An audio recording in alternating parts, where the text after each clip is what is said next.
Hey everybody at Personal Power Coaching. Jen here, your fearless leader and coach and guide on your incredible journey. It's a real privilege for me to be able to help others in any way that I can. So I was honored to be able to do this video series for a friend and share it with all of you. Wherever you're needing strength, whatever your reason for making these changes, I just want to say all the love and support to you, and that all the strength that you need is inside of you. And with that, I'm going to talk about running today.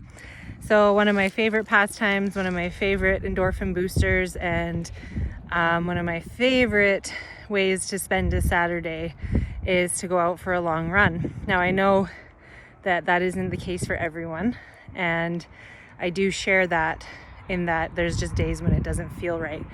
So I would say on the days that it doesn't feel right, listen to your body and don't push it. And if your run ends up being a walk, that's great too. At least you got outside, and you're giving yourself such a gift just by being out in nature. So you already won. If you made it out the door, you put your runners on, you're already winning. So I just want to encourage you with that. So a lot of people start off running for different reasons. You might be quitting smoking. You might need to lose weight. You might be going through emotional stuff and decide, or stress at work or anything, and you figure running is a good way to burn that off. And you're absolutely right, it is. But I don't want you to be in pain or make your running journey harder than it has to be. So I want to give you some good quick tips that I learned at one time many moons ago from a running coach, and it can make your running experience so much better. So first running tip of the day is start very slow. Okay, so like with anything, we don't want to come bursting out of the gate and pull something, cause a shin splint, or anything like that. So the first thing is proper footwear. Find something with good arch support. Go to your local running room, talk to the people who sell the shoes, do a fit test, get the shoes properly fitted. It will save you hundreds of dollars, and it'll save your shins. So that's tip number one. Yes, I have no end of my finger. Tip number two, start in a walk-run combo.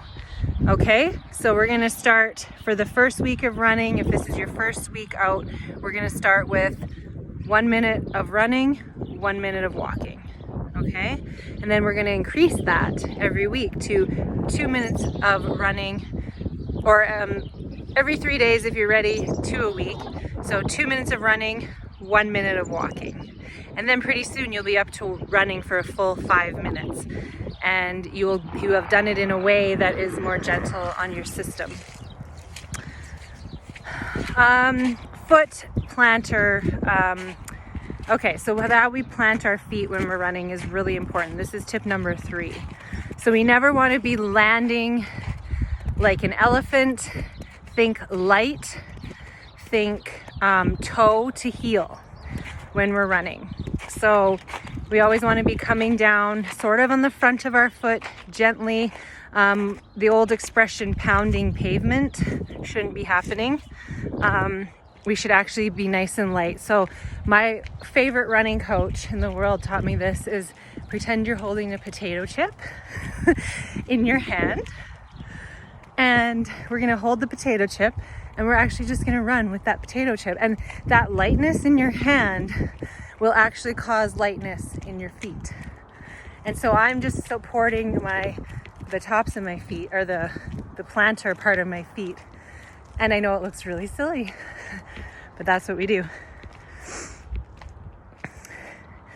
So that's tip number 3. And I think I'll leave it at that today, just for sake of time and of remembering all those things. So let's go for a little run, and then we can do a stretch after. So come on, get on your proper footwear and let's go.